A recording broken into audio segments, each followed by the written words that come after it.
The camping trip. Mom, can we go camping, please?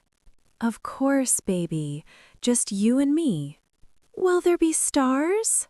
So many stars, Leo. More than you can count. Look, Mom, I found a special rock. It's shaped like a heart. Then it's a magic rock. Keep it safe, sweetheart. It'll always bring you back to me. Always?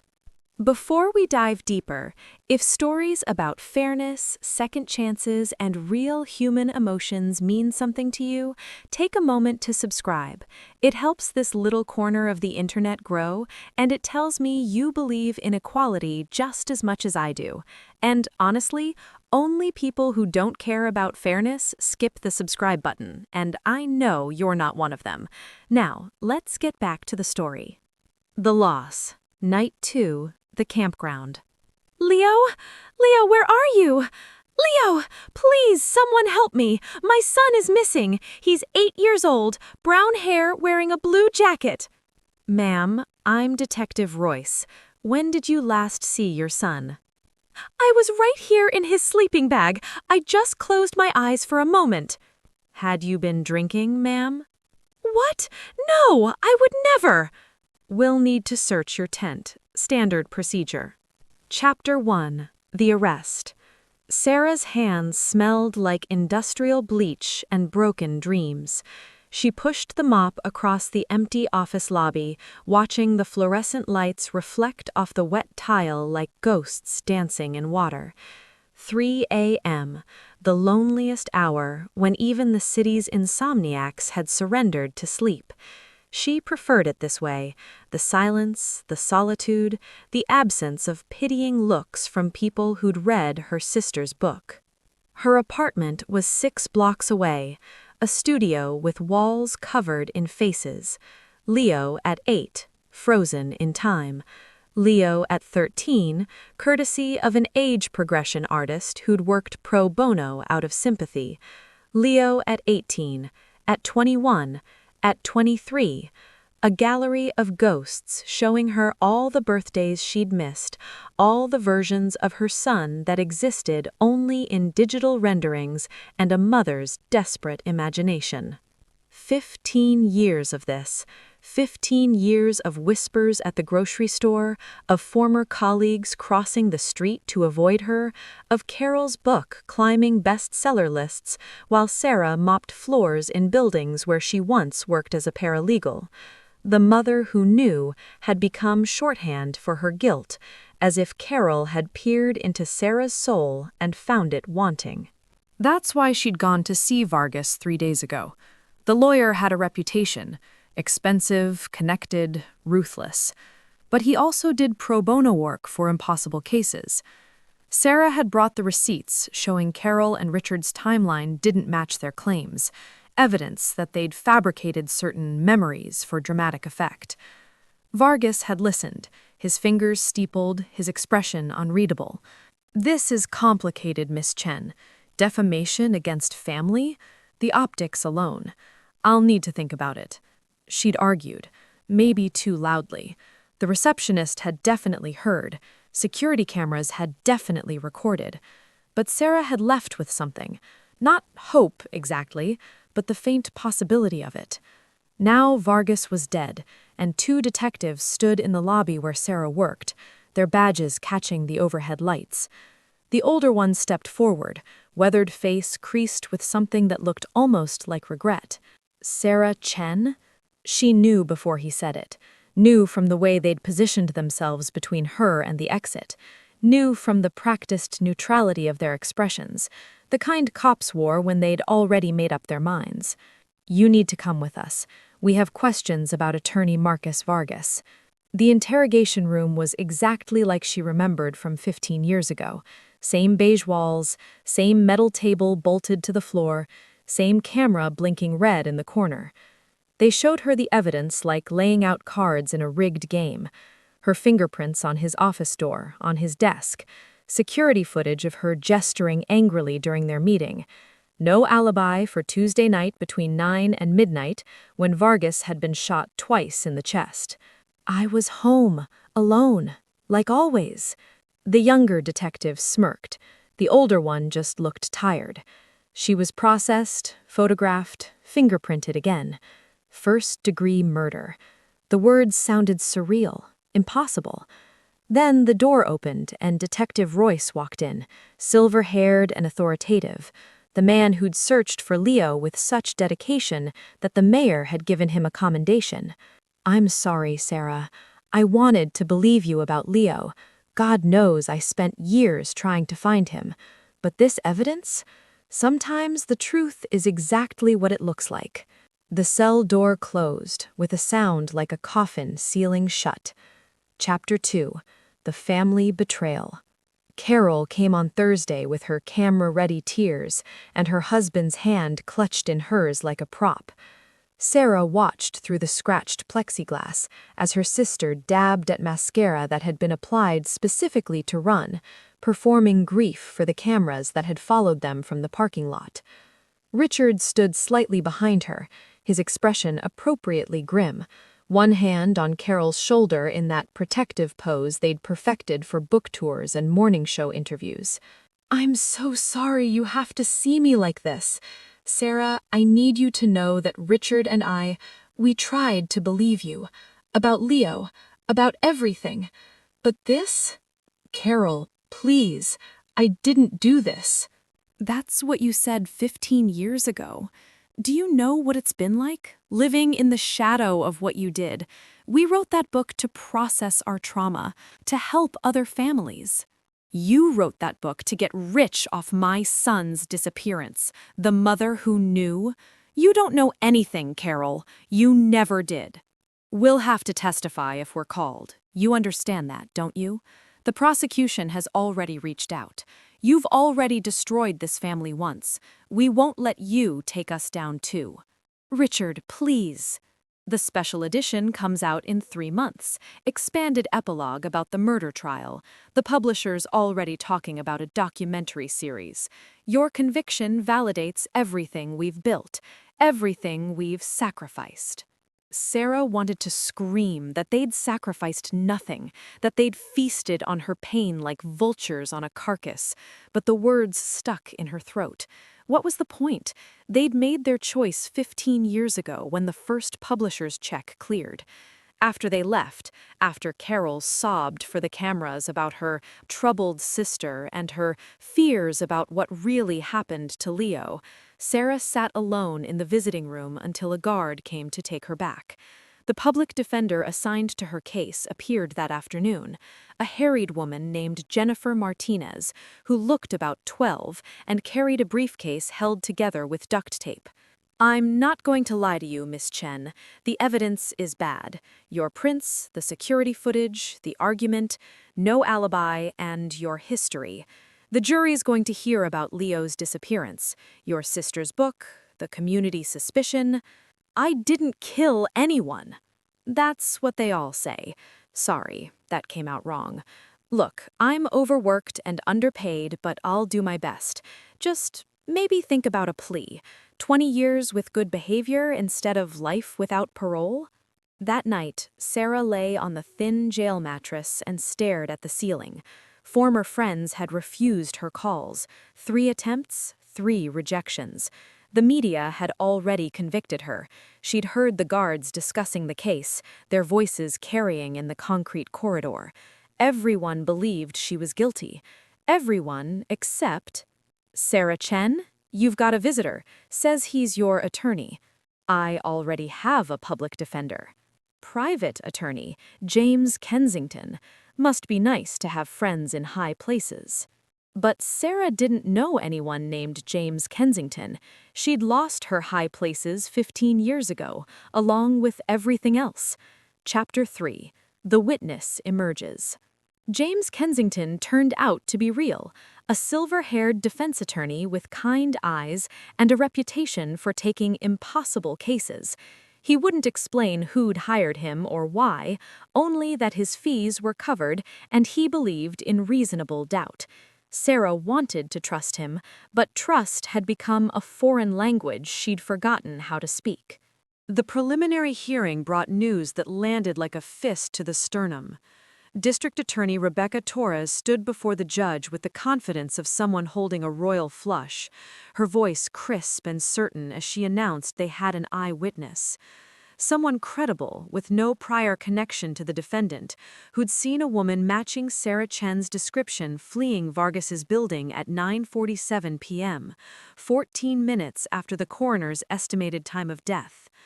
Kensington's jaw tightened almost imperceptibly. Martinez, still technically on the case, looked like she might be sick. Take the plea, 20 years. You could be out in 15 with good behavior. This witness could seal your fate. Juries love eyewitnesses.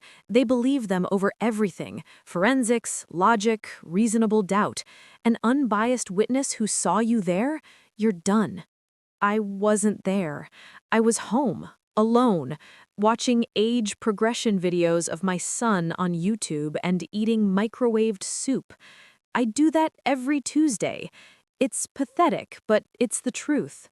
The truth doesn't matter if no one believes it. The media descended like locusts. News vans lined the courthouse steps, satellite dishes blooming like metal flowers. Sarah watched from Kensington's office as Carol and Richard gave their interview, her sister's hand pressed to her heart in that gesture of wounded nobility she'd perfected. We just want closure. For Leo, for our family. If Sarah did this terrible thing, maybe we'll finally understand what happened that night 15 years ago. Maybe we'll finally know the truth.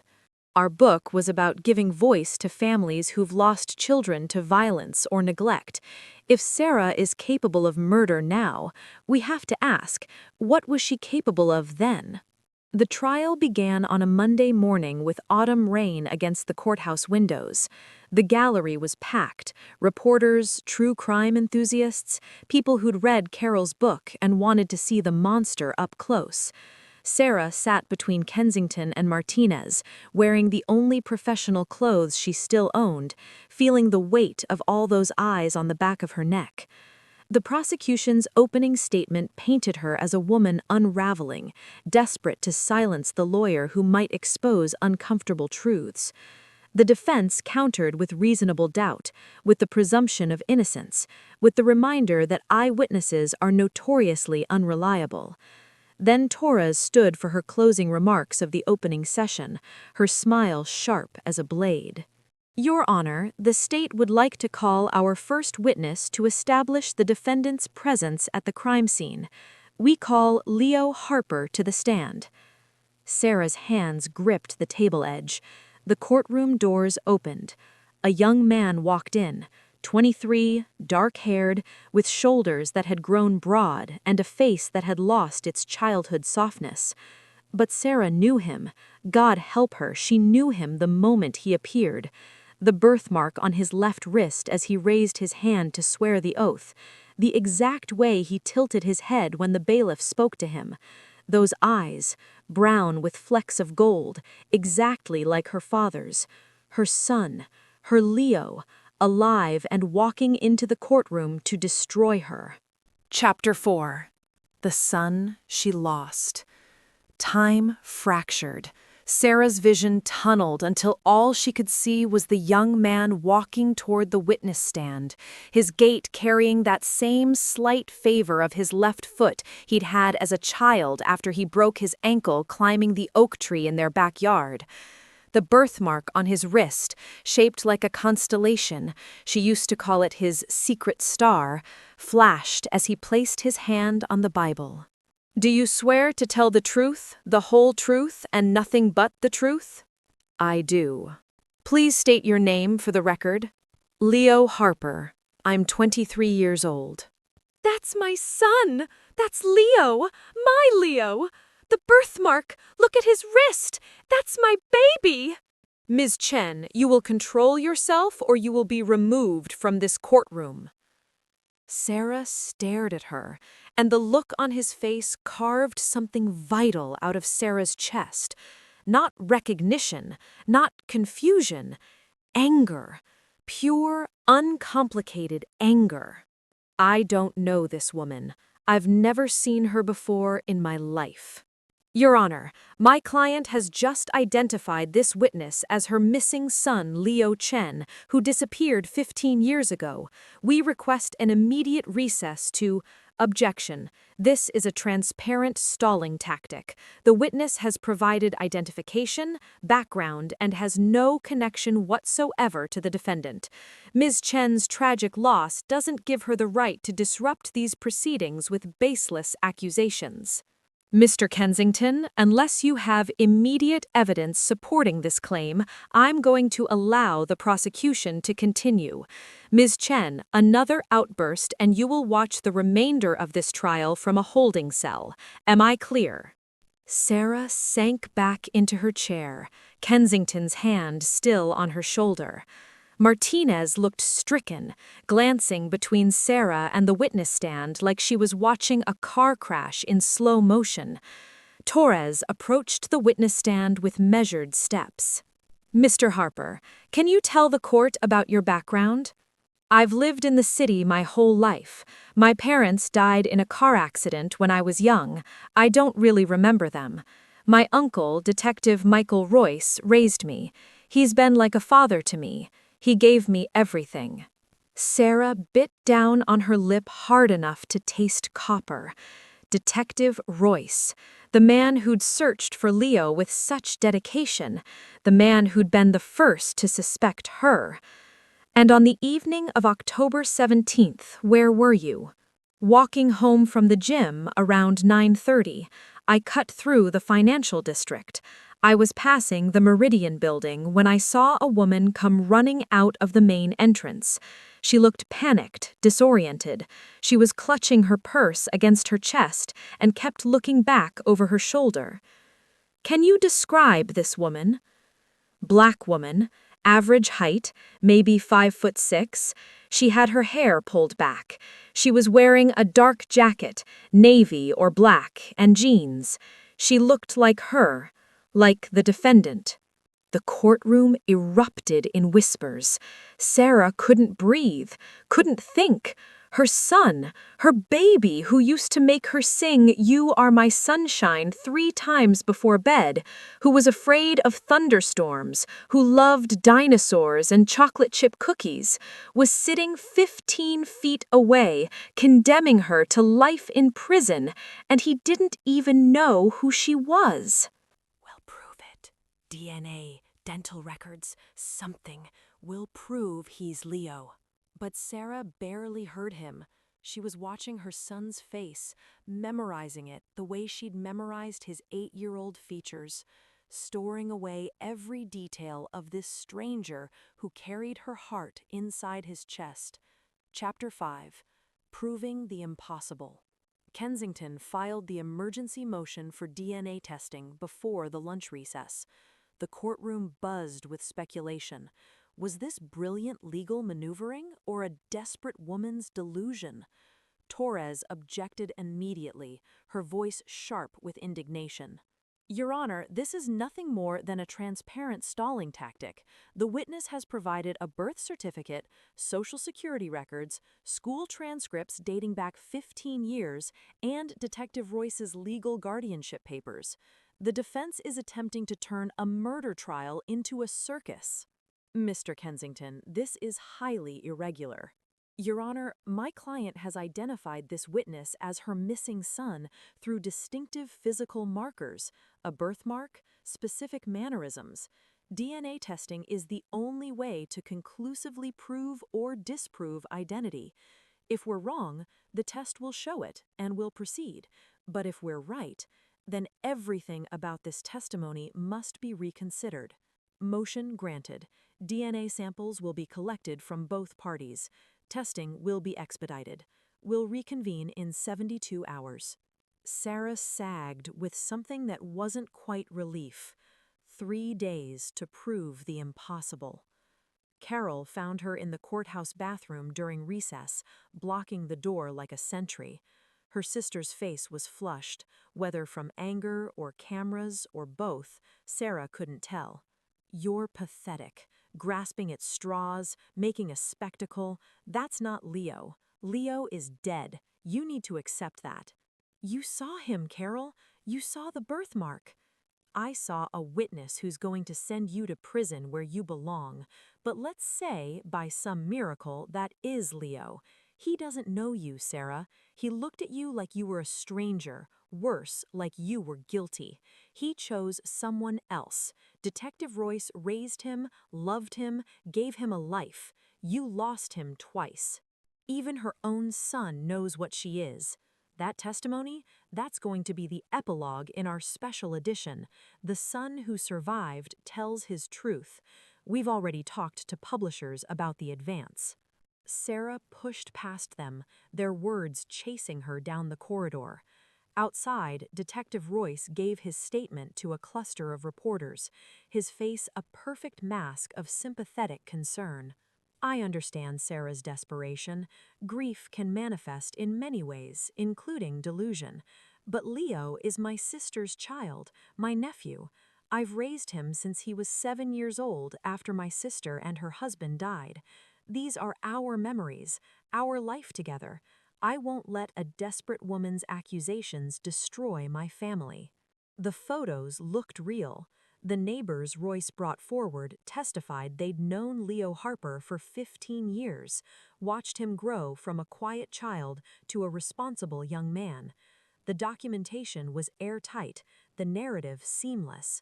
But Kensington's private investigator was a bulldog named Marcus Webb, who'd made a career of finding things people wanted hidden. On day 2, he walked into Kensington's office with a folder and a grim expression. The birth certificate for Leo Harper was filed on November 3rd, 15 years ago. That's 6 weeks after Leo Chen disappeared. Before that date, nothing. No hospital records, no vaccination history, no school enrollment. Leo Harper didn't exist until Leo Chen vanished. You're certain? Digital footprint doesn't lie. Someone created this identity from scratch, then backfilled it with manufactured documentation. The question is, who had the access, the expertise, and the motivation to pull it off? Through the office window, Sarah could see Detective Royce on the courthouse steps, his arm around Leo's shoulders, looking every inch the devoted guardian. And she knew exactly who had all three. Chapter 6: Memories in the Dark. Leo's apartment was a study in careful anonymity. Neutral furniture, minimal decoration, nothing that revealed much about the person who lived there. He'd always been like that, Uncle Mike said, careful, contained. The product of losing his parents so young, of learning early that the world could take everything away in an instant. Except tonight, the careful containment was cracking. Leo sat on the edge of his bed at 2 a.m., his heart racing for no reason he could name. The dream had been so vivid. You are my sunshine, my only sunshine. You make me happy when skies are gray. The smell of something baking, chocolate and butter and sugar, a blue tent, stars scattered across black sky like someone had spilled diamonds, arms holding him tight while a voice whispered, I love you more than the moon, baby, more than all the stars. He pressed his palms against his eyes until colors bloomed behind his lids. Just dreams, stress from the trial, from that woman's desperate accusation in the courtroom. But the memories, if that's what they were, felt more real than his own apartment. His phone buzzed. Uncle Mike, checking in like he always did. How are you holding up? Leo stared at the message, then typed. Having weird dreams, about a woman singing, chocolate chip cookies, things I don't remember but feel like I should. The reply came fast, too fast. That's exactly what I was afraid of. Sarah Chen is a manipulator, Leo. Murderers are good at psychological warfare. She saw you in that courtroom, and now she's trying to get inside your head. You need to stay strong. But what if... No, don't let her win. You testified to what you saw, the truth. She's trying to make you doubt yourself because that's what guilty people do. They create chaos. Leo set the phone down, but the unease remained, crawling under his skin like insects. He walked to his laptop, opened a browser, typed his own name plus birth records. The results were maddeningly sparse. Standard public information, nothing before age 8. He tried variations, different databases, city records, state archives. Everything sealed, protected by court order, the fine print said. For the minor's protection, requested by legal guardian Detective Michael Royce. His phone rang. Uncle Mike, not texting now. "Why are you searching for your records? I can see the activity on the shared account." "You're monitoring my internet? For your protection. Sarah Chen has resources, attorneys, investigators. They might try to hack your accounts, plant false information. I'm keeping you safe, like I always have. Leo, I think you should talk to someone. Dr. Patterson. She specializes in psychological manipulation by defendants. This kind of attack, making you question your own memory, it's a classic tactic." "I'm not questioning my memory, I'm just trying to understand." "There's nothing to understand. You know who you are. You know what you saw. I raised you, son. I know you better than anyone. Don't let a murderer's desperation make you forget that." After the call ended, Leo stood in his dark apartment and rolled up his left sleeve. The birthmark on his wrist caught the streetlight filtering through his window, an irregular pattern of darker skin, shaped almost like a constellation. Uncle Mike said he'd burned it as a kid, touching a hot stove, but in his dream, a woman had kissed that exact spot, her lips gentle, her voice soft. "Your secret star. That's how I'll always find you, no matter where you go." Leo traced the mark with his finger and felt something crack inside his carefully constructed world. In the dream, he'd looked up at the woman and said, "Promise, Mama? Promise, baby. Always." He grabbed his phone, pulled up the news coverage of the trial, found a photo of Sarah Chen being led into the courthouse. He zoomed in on her face, the shape of her eyes, the curve of her mouth, and felt, with a certainty that terrified him, that he'd seen that face before, not in Vargas's building, somewhere much older, somewhere that smelled like chocolate chip cookies and sounded like off-key singing and felt like home. Chapter 7. The Evidence Mounts. The DNA results arrived on a Thursday morning, delivered in a sealed envelope that might as well have contained a bomb. Judge Harrigan read them silently, her expression carefully neutral, before handing them to the bailiff for distribution. Torres received her copy with visible confidence. Kensington's hands didn't shake, but his knuckles whitened around the paper's edge. The test confirms with 99.9% certainty that the witness, Leo Harper, is biologically the son of the defendant, Sarah Chen. The courtroom detonated. Reporters surged forward. The gallery erupted in shouts and gasps. Sarah felt the world tilt sideways, 15 years of grief inverting into something too large to name. Leo stood in the witness box, his face drained of color, staring at his hands like they belonged to someone else. "This is outrageous. That test was contaminated, fabricated. My attorneys will be filing—" "Detective Royce, sit down. The testing was conducted by an independent laboratory with chain of custody protocols. The results are admissible." "Your Honor, while this revelation is certainly dramatic, it doesn't change the facts of this case. Leo Harper witnessed the defendant fleeing a murder scene. His biological relationship to her, however tragic, doesn't invalidate his testimony. But the damage was done. The trial wasn't about murder anymore, it was about the lost boy who'd come back to destroy his mother. By evening, Leo's face was plastered across every news site, every social media platform, every television screen in the country. "Lost boy testifies against mother," screamed the headlines. "DNA proves witness is victim's missing son." Podcasters who'd made careers dissecting true crime descended like vultures, their voices earnest and probing. Did she abandon him? Sell him? Was the camping trip a cover for something darker? Carol and Richard were everywhere. Morning shows, primetime interviews, their perfectly rehearsed grief on full display. Carol dabbed at tears while explaining that Sarah had always been unstable, unreliable. Richard suggested, his voice heavy with manufactured reluctance, that perhaps Sarah had given Leo away to someone, maybe even Royce, and was now trying to reclaim him to escape justice by playing on sympathy. The narrative was shifting, mutating into something even more monstrous. Not a mother who lost her son, but a mother who discarded him and was now weaponizing him. Leo sat in his apartment, the DNA results on his coffee table like an accusation.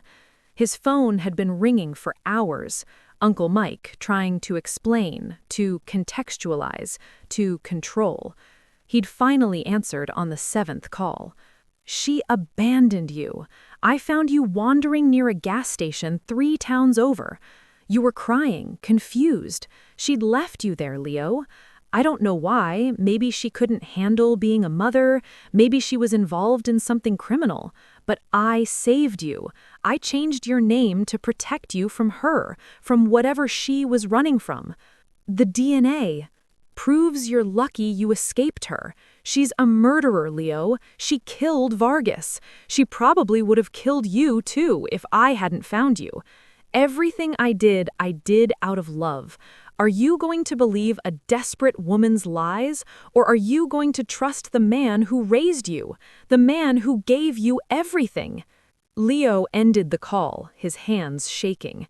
The story made sense, or it would have if not for the dreams, if not for the birthmark Uncle Mike said was a burn that felt like something precious, if not for the certainty, bone-deep and undeniable, that he'd heard that voice before.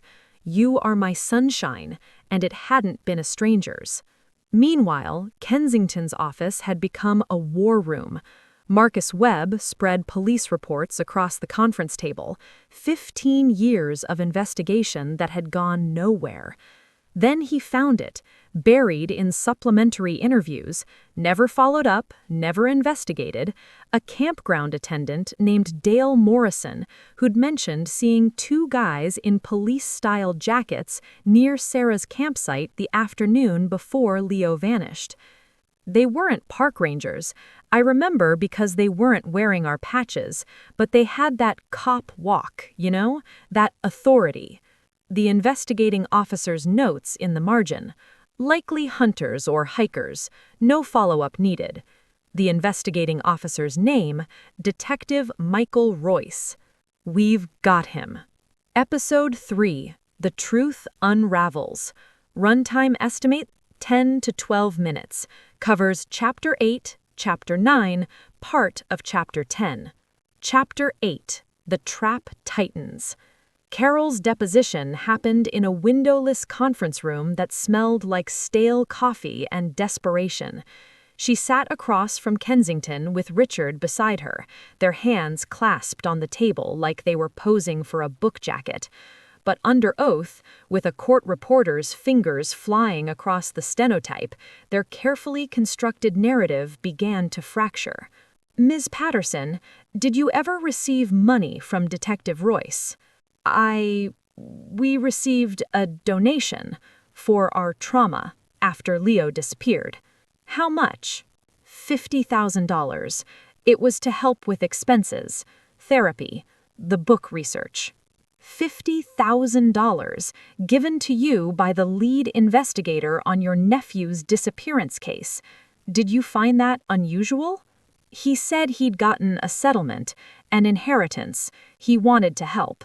And did this donation come with any conditions? Richard's grip on Carol's hand tightened. She noticed, glanced at him, then back to Kensington. He asked us to emphasize certain things in the book. Sarah's instability, her inability to keep her story straight. He said it would help with the investigation, keeping public attention on her. So Detective Royce paid you to control the narrative, to keep suspicion focused on your sister. That's not. We thought she was guilty. The money just helped us tell the truth. But the damage was visible in her eyes.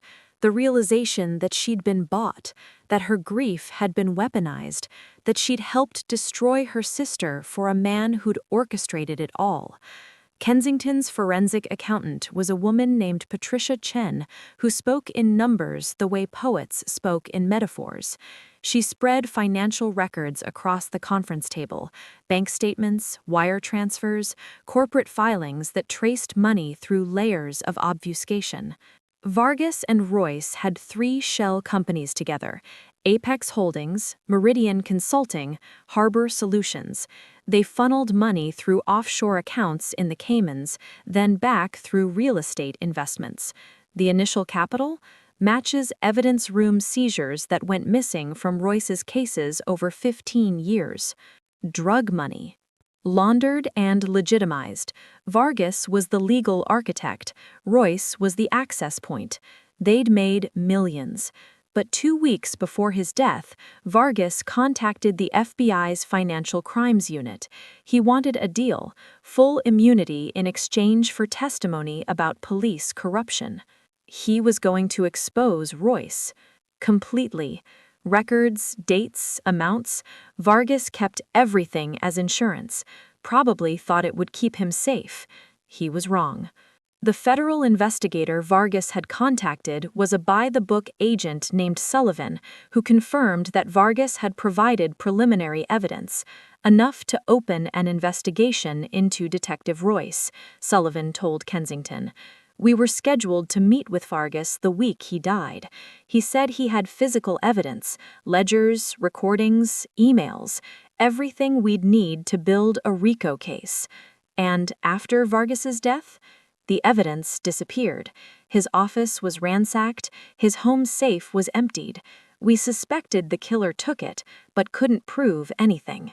The final crack in Royce's armor came from an unlikely source, a bartender named Tommy Chen who worked at O'Malley's, 3 blocks from Vargas's office. He'd seen the news coverage, recognized a face. That cop, Royce? He was here the night that lawyer got killed.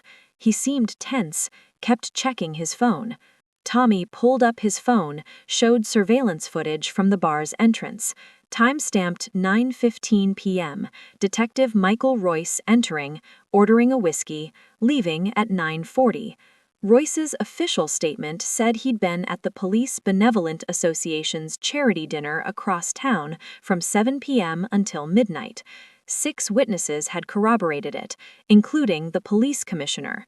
But ATM footage from the bank next to Vargas's building showed Royce's department-issued vehicle at 9:52 p.m., 12 minutes after Vargas died. When confronted, Royce claimed he'd lent the car to a colleague for the evening. The colleague, when questioned, said he'd never borrowed Royce's car, had never even asked. Kensington assembled the evidence like pieces of a mosaic. Each element alone might be circumstantial, but together they formed a picture that was damning and clear. The financial corruption, the payoff to Carol, the murdered witness who was about to expose everything, the fabricated alibi and the vehicle that placed Royce at the crime scene. And at the center of it all, the missing boy who'd been hidden in plain sight for 15 years, raised by the man who'd destroyed his family to cover his crimes. Sarah sat in Kensington's office, looking at the evidence spread before her, and felt something she hadn't experienced in 15 years, the possibility of vindication. We file tomorrow. Motion to dismiss all charges against you and open a full investigation into Royce. Will it be enough? It will be, because Leo is starting to remember, and when he does, everything Royce built will come down. Chapter 9. The Truth Breaks Free. Leo still had the key to Uncle Mike's house from when he'd lived there through college. He'd never returned it, some part of him always knowing he might need to come back, to retrieve something forgotten, to find answers to questions he hadn't known how to ask. At 3 a.m., with insomnia clawing at his brain and fragments of memories that didn't align with any story he'd been told, Leo drove across town to the craftsman bungalow that had been his home for 15 years. The spare key was still under the third flower pot on the back porch. The alarm code was still his birthday, or what he'd been told was his birthday. The house was dark. Royce working late shift on what he'd called damage control after the DNA results. Leo moved through familiar rooms that suddenly felt foreign. Every family photo on the walls now suspect, every memory now questionable. He found the home office door locked. That was new. But the key was in the kitchen junk drawer where Royce kept everything from takeout menus to spare buttons. The locked drawer in the desk took longer. Leo used a letter opener, feeling like a criminal in what was supposed to be his own family home. The drawer gave with a crack of splintering wood. Inside, surveillance photos of Sarah Chen from 15 years ago.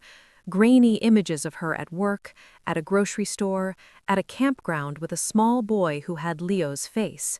Newspaper clippings about his disappearance, annotated in Royce's handwriting with comments like "maintain pressure" and "family fracture complete." And beneath it all, a burner phone. Leo's hands shook as he powered it on. The encrypted messages took time to access, but Royce had been careless or arrogant enough to use a simple passcode. Conversations between two numbers, dated over 15 years. The most recent from 2 weeks before Vargas died. "The feds contacted me. They know about the evidence room seizures. I need to make a deal. We had an agreement. You keep quiet, you stay breathing. I'm not going to prison for you. I kept records, Mike. Insurance. You touch me, it all goes public. The camping witness is still a problem. If she ever remembers what she saw, then maybe you shouldn't have kidnapped her kid as leverage. This is on you. Everything's under control. The family believes she's guilty. No one listens to her. But you're a loose end." Leo's vision blurred. The camping witness kidnapped her kid? He scrolled further back, years of messages detailing payoffs, evidence tampering, the creation of Leo Harper's identity. And there, from 15 years ago, kid secured. She won't talk now. She'll be too destroyed to be credible. The front door opened. Leo heard Royce's footsteps, the jangle of keys. He shoved the phone in his pocket, palmed his own phone, hit record on the voice memo app. "Leo, what are you doing?" Royce appeared in the doorway, still in his suit, his face transforming when he saw the broken drawer, the scattered photos. "Looking for the truth. Did you kidnap me? Did you take me from her?" Royce's expression flickered, calculation, assessment, decision. Then his shoulders dropped, his face settling into something cold and unfamiliar. "I protected my career. Sarah saw me and Vargas at that campground tampering with evidence from a drug case. She didn't understand what she saw, but I couldn't take that risk, so I took you, traumatized her so badly no one would ever believe her if she remembered. You destroyed her life, my life.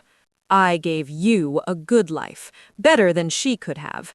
And Vargas? He got greedy, threatened to expose everything, so I cleaned it up, put the murder on Sarah. It was perfect. No one believes her anyway. The jury would have convicted her, you would have testified, and it would all be over. You framed her for murder. I saved her from herself. If she'd just stayed quiet, stayed broken, none of this would have happened. Are you recording this?" Leo saw the moment of realization, saw Royce's hand move toward the gun on his hip. Leo ran, shouldering past him, the phone clutched in his fist. Royce lunged, caught his jacket. They crashed into the hallway table, glass shattering. Leo twisted free, felt fabric tear, ran for the front door. Royce! Leo, you don't understand. But Leo was already outside, sprinting for his car, the recording safe in his phone, the truth finally, devastatingly clear.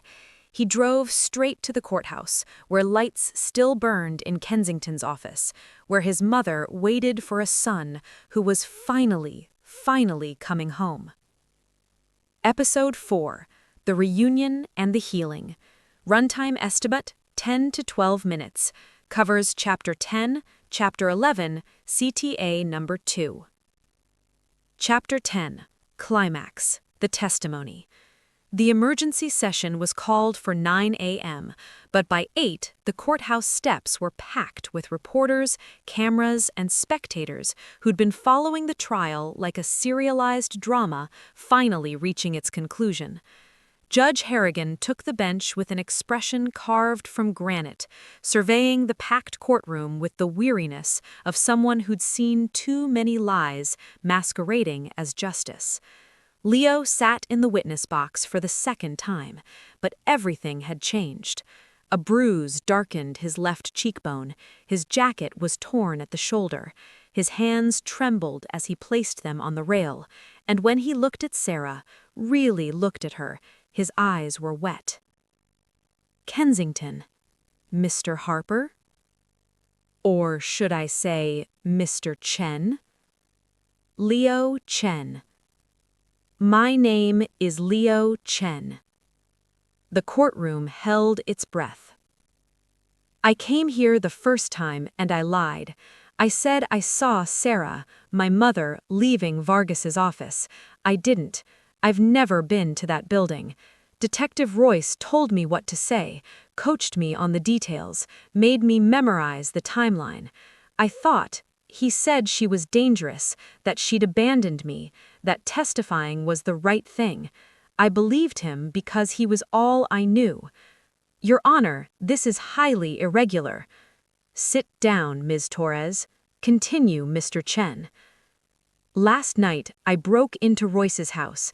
I found surveillance photos of my mother from 15 years ago, newspaper clippings about my disappearance with his notes about maintaining pressure on her, about keeping her isolated and broken, and I found a phone with messages between him and Vargas about evidence tampering, corruption, about me being leveraged to keep her quiet. The courtroom erupted. Harrigan's gavel came down like thunder, but the chaos continued until she threatened to clear the gallery. When Royce came home, I confronted him, and he confessed everything. How he kidnapped me to silence her, how he killed Vargas to protect himself, how he framed her because no one would believe her anyway. I recorded it. Narrative. Kensington nodded to the bailiff. The courtroom sound system crackled to life, and then Royce's voice filled the space, clear, cold, damning. Electronic filter effect. The recording. Royce. Recording. I protected my career. Sarah saw me and Vargas at that campground tampering with evidence from a drug case. She didn't understand what she saw, but I couldn't take that risk. So I took you. Traumatized her so badly, no one would ever believe her if she remembered. I gave you a good life, better than she could have. And Vargas? He got greedy, threatened to expose everything. So I cleaned it up, put the murder on Sarah. It was perfect. No one believes her anyway. The recording played for 3 minutes that felt like hours. Every word another nail in Royce's coffin. Every admission another layer of deception stripped away. When it ended, the silence was absolute. Royce sat in the gallery, his face ashen. As the U.S. Marshals approached from both sides, coordinated with Kensington after Leo had arrived at the courthouse at 4 a.m., he stood suddenly, pushing towards the exit, but the Marshals were faster. Marshal Detective Michael Royce, you're under arrest for kidnapping, murder, conspiracy, and obstruction of justice. You ungrateful traitor! I raised you! I gave you everything! And she destroyed everything! She should have stayed broken! Should have accepted what I gave her! The marshals dragged him toward the exit, his voice echoing off the marble walls until the doors closed and silenced him. Judge Harrigan removed her glasses, cleaned them with slow precision. When she spoke, her voice carried the weight of justice too long delayed.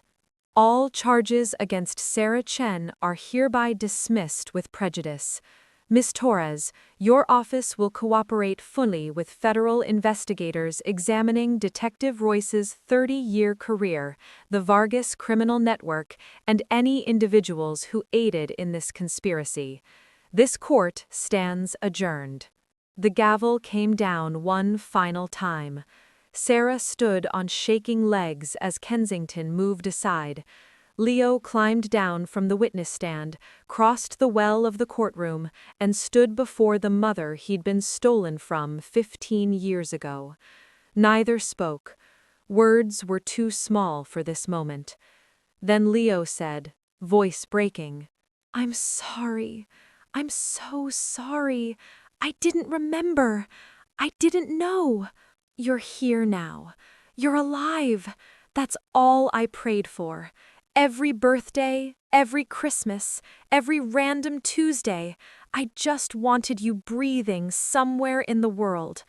Everything else we can work through." And when she pulled him into her arms, Leo felt the fragments of memory align with reality.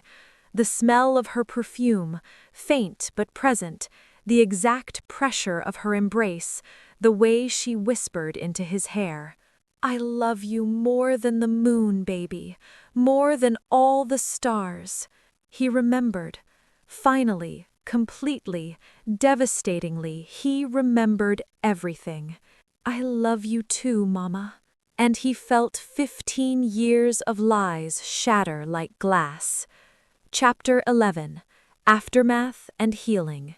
The private room at the courthouse was small and windless, deliberately chosen to keep the media circus at bay. Sarah and Leo sat across from each other at a scarred wooden table, two people connected by biology and trauma, but separated by 15 years of manufactured distance. The bruise on Leo's cheek had darkened to purple. Sarah's hands wouldn't stop trembling. They'd already had their moment in the courtroom, the embrace, the tears, the whispered words that belonged to them alone. But now came the harder part, figuring out how to be mother and son when neither knew who the other had become. "I testified against you. I almost sent you to prison for life. I'm sorry. I didn't remember. I didn't know." Sarah reached across the table and took his hand, feeling how much larger it was than the small boy's hand she remembered. "You're here now. You're alive. That's all I prayed for. Every birthday, every Christmas, every random Tuesday, I just wanted you breathing somewhere in the world. Everything else we can work through." "I don't remember most of it. My childhood. You. There are fragments now, pieces coming back, but then we'll build new memories, on top of the old ones, together." The public reckoning came swiftly for Carol and Richard. Their publisher pulled The mother who knew from shelves citing fraud and ethical violations. Federal prosecutors were investigating whether accepting payment from Royce constituted conspiracy to obstruct justice. The court of public opinion had already rendered its verdict. The comment sections and social media posts were brutal, unforgiving. Carol came to Sarah's apartment on a rainy afternoon, mascara-streaked and desperate. Richard waited in the car, too cowardly to face what they'd done. "I'm sorry. I thought you were guilty.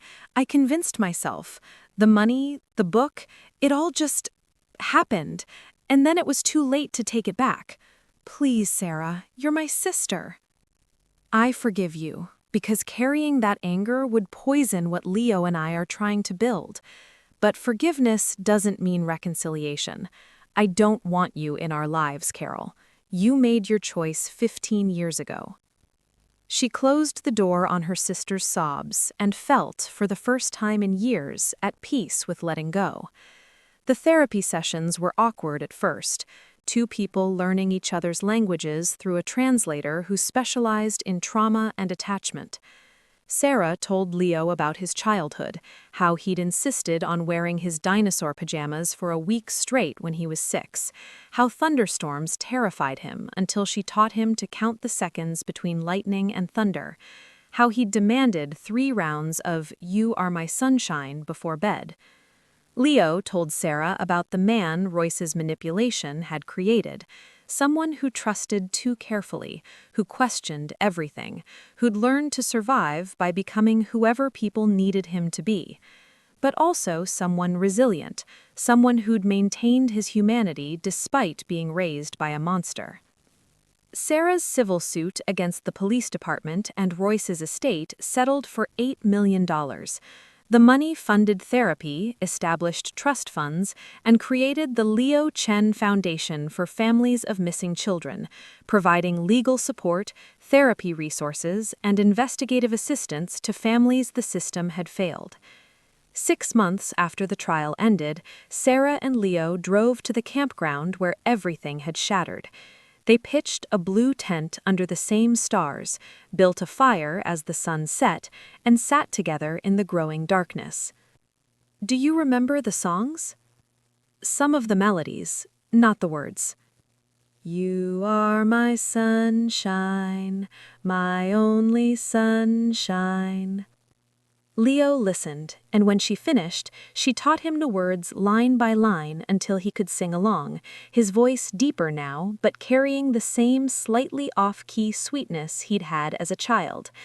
They weren't the same people they'd been 15 years ago. The mother who'd lost her son and the boy who'd been stolen were gone, replaced by survivors who'd found each other through the wreckage. But as they sat by the fire, learning each other again, building new memories on the foundation of old love, Sarah felt something she hadn't experienced in 15 years: hope. If this story touched you in any way, made you think, made you feel, or reminded you that everyone deserves fairness, go ahead and hit that subscribe button. Share your thoughts in the comments too. I love reading your perspective. Because I've got more beautiful stories coming, stories that speak to the heart and remind us why kindness still matters. Not for what they'd lost, but for what they were becoming, a mother and son, finding their way home.